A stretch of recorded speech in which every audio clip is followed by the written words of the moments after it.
Miscellaneous exercise on chapter 9, question number 14.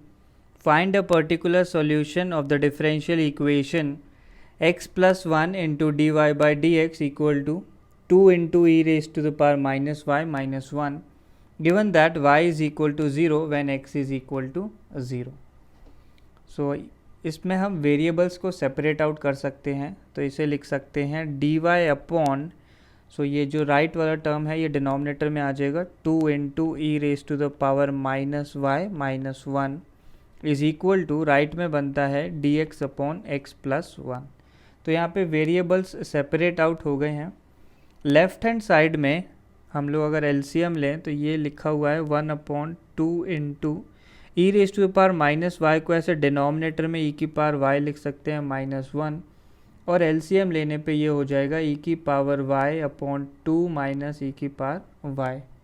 तो ये बन गया डी वाई ई की power y d y upon 2 minus e raise to the power y is equal to d x upon x plus 1.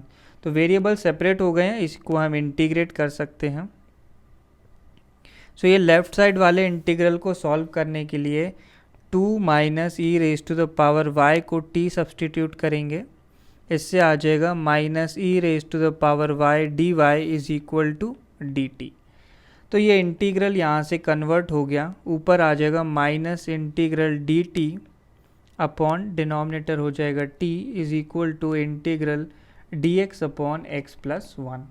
दोनों ही directly integrable हैं, simply log आ जाएंगे इनमें.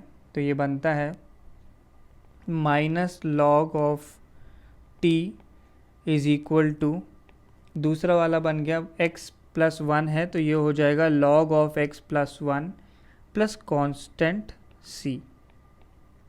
अब t को हम वापस रिप्लेस कर देंगे, t की वैल्यू है 2 minus e raise to the power y. तो ये हो गया minus of log 2 minus e raise to the power y is equal to log of x plus 1 plus constant c. तो इस जनरल सॉल्यूशन को हम लिख सकते हैं log x plus 1 plus log of 2 into 2 minus e raise to the power y is equal to minus c. तो अब दो लॉग लिखे हैं जिनका बेस सेम है, तो इनके आर्ग्यूमेंट्स मल्टीप्लाई हो जाएंगे.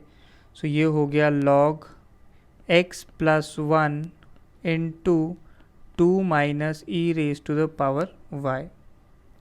और जो माइनस c लिखा हुआ है इसे हम कोई नया वेरिएबल लिख देते हैं, वो भी लॉग की फॉर्म में, लॉग ऑफ कुछ a लिख दिया. तो यहाँ पे लॉग a की वैल्यू है माइनस ऑफ c. दोनों ही कांस्टेंट हैं, हम रिप्लेस कर सकते हैं. अब लेफ़्ट साइड और राइट साइड दोनों तरफ लॉग हैं, दोनों के बेस सेम है, बेस e है, तो इनके आर्ग्यूमेंट्स को हम कंपेयर कर सकते हैं.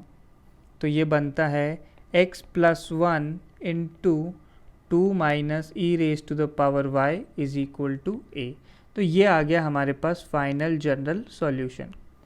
हमें निकालना है पर्टिकुलर सॉल्यूशन.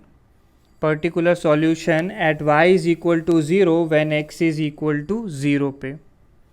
तो y और x दोनों को 0 रखेंगे, y equal to 0 and x is equal to 0. तो पर्टिकुलर सॉल्यूशन बनता है,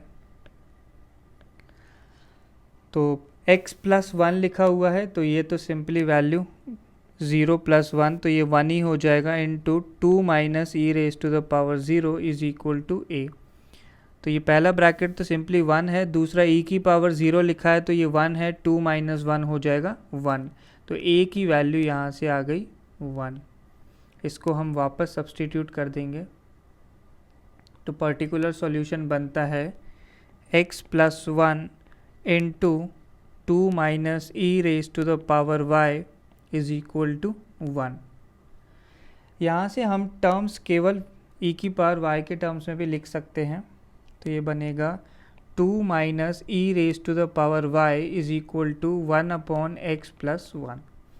यहाँ से e की पावर y आ जाएगी 2 माइनस 1 अपॉन एक्स प्लस 1, और एलसीएम लिया तो ये हो जाएगा 2x plus 2 minus 1 upon x plus 1. तो ये वैल्यू हो गई 2x plus 1 upon x plus 1.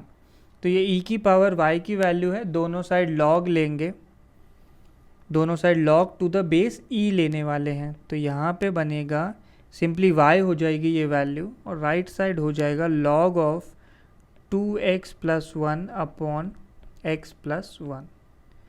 और ध्यान रखना है हमें x is not equal to -1 क्योंकि डिनोमिनेटर 0 हो जाएगा।